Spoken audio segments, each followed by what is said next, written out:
Imagine owning one property in Canada that could earn you $70,000 a year, or one that quietly pays you $3,000 every single month without you lifting a finger. Both are real, both are legal, but only one of them fits your lifestyle, your city, and the new 20 rules. Today, we're breaking down Airbnb versus long-term rental income across Canada's biggest cities.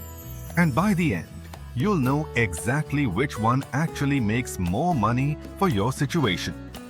Here's the thing, this isn't just a math question anymore. In 2026, Canadian cities have tightened short-term rental rules hard. Toronto, Vancouver, and Ottawa now require short-term rentals to be your principal residence. That means if you own an investment condo you don't live in, you legally cannot list it on Airbnb for short stays in most major cities. So before we even talk numbers, we need to talk legality, because the highest earning option on paper might not even be available to you. Let's start with Airbnb. In high-demand tourist cities like Vancouver or Whistler, a well-managed short-term rental can bring in anywhere from $35,000 to $75,000 Canadian dollars a year, depending on occupancy and season. That sounds incredible. But here's what most new hosts don't calculate. Platform fees eat 14 to 16% of every booking. Cleaning between every guest adds up fast. Furnishing the unit costs thousands upfront. And occupancy is never 100%. Slow months in winter can leave a unit empty for weeks. On top of that, cities now charge a municipal accommodation tax. And in Toronto, that tax is currently at 8.5% to help fund the 2026 World Cup. So gross revenue looks great, but net profit is a very different number. Now compare that to a long-term rental. In a city like Ottawa, a similar unit might bring in $1,800 to $2,800 a month, which lands somewhere between $22,000 and $34,000 a year. Lower than Airbnb's peak potential? Yes. But look at the expense side. No nightly cleaning, no guest turnover, no furnishing costs, minimal marketing, and far fewer regulatory headaches.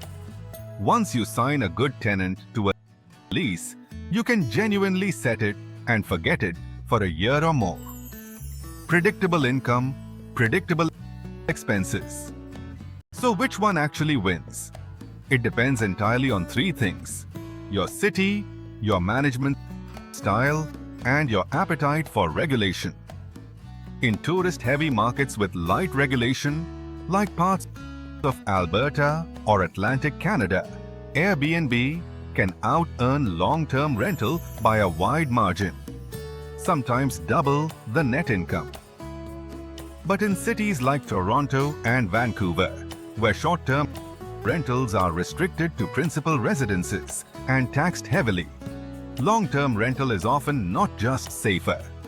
It's actually the more profitable legal option, because an illegal or non-compliant Airbnb can trigger fines up to $10,000 per offense. Plus, the CRA can deny your expense deductions entirely if you're not properly registered. Let's go city by city. Toronto. Short-term rentals are essentially off-limits for investment properties. Principal residence only, capped at 180 nights a year, registration required. Long-term rental is your realistic path here. Vancouver. Similar story. A provincial short-term rental registry, principal residence rules, and municipal licensing make long-term rental the more scalable choice for investors. Ottawa. Short-term rentals face a 4% accommodation tax and strict permitting, while long-term rental offers Ottawa's famously stable government town rental demand. Calgary, more relaxed rules, fire safety inspections required, but short-term rental remains genuinely viable for investment properties. Montreal and Quebec more broadly require provincial certification for short-term rentals in multi-unit buildings, adding another compliance layer. One more thing that changes the math completely. Taxes. Airbnb income counts as business income. And if your total short-term rental revenue crosses $30,000 a year, you must register for and collect GST or HST.